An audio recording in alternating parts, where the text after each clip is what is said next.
राजधानी दिल्ली में अक्सर पुलिस की लापरवाही का मामला सामने आता रहता है। एक ऐसा ही मामला फिर से बाहरी दिल्ली के सुल्तानपुरी में सामने आया है, जहां एक महिला ने सुल्तानपुरी थाना पुलिस पर गंभीर आरोप लगाए हैं। दरअसल बीते 30 अगस्त को सुल्तानपुरी P2 ब्लॉक के एक मकान में आग लगने की सूचना मिली। सूचना पर दमकल विभाग और पुलिस टीम भी मौके पर पहुंची। मिली जानकारी के अनुसार इस मकान में करीब 1-1.5 साल से कोई नहीं रह रहा था। जैसे ही मकान की मालकिन खुशबू अख्तर जब मौके पर पहुंची तो उन्होंने इस संबंध में सुल्तानपुर थाने में शिकायत दर्ज कराने का प्रयास किया।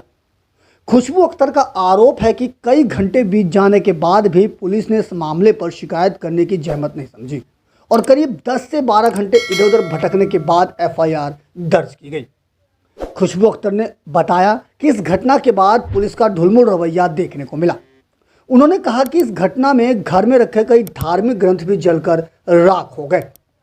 फिलहाल इस घटना के बाद खुशबू अख्तर पुलिस प्रशासन की कार्यशैली पर भी कई सवाल खड़े कर रही है कि मेरे मम्मी पापा के घर में, जहां हम पिछले 1-1.5 साल से नहीं रह रहे थे, उस घर में आग लगा दी गई है।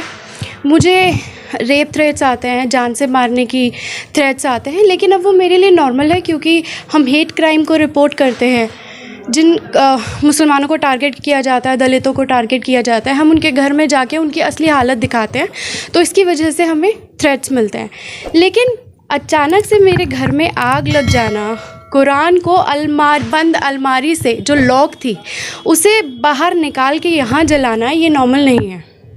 और अब जब एक पत्रकार के घर को जला दिया जा रहा है तो सोचने समझने वाली बात है, क्योंकि जब मुझे 6 बजे पता चला इस घटना का कि यहाँ पर मेरे घर से आग निकल रही है, तो मैं नोएडा में रहती हूँ। नोएडा से यहाँ आने में मुझे 45 से 50 मिनट लगे हैं। तब तक फायर ब्रिगेड बुझाकर चली गई थी। इसके घर में आग लगेगी, वो 100 बार फ़ोन करेगा, मुझे FIR करानी है। तब तक उन्होंने मुझे बोला हो गया ना जो होना था, अब मामला ख़त्म है, आप जाइए।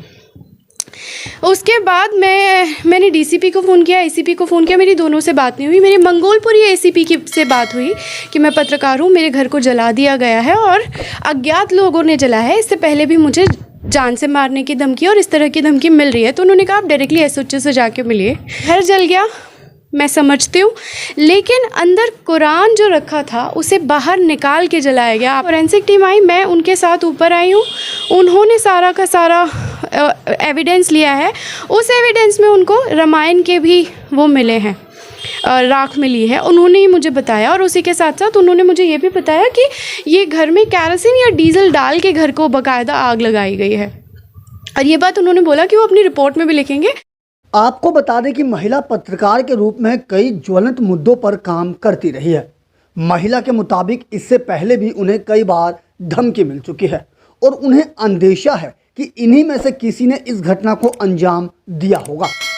फिलहाल पुलिस ने आसपास के CCTV फुटेज को कब्जे में ले लिया है और आगे की विधिक कार्रवाई में जुट गई है। दिल्ली से अपने सहयोगी फिरोज हसन के साथ अजीत कुमार की रिपोर्ट, हम वतन TV।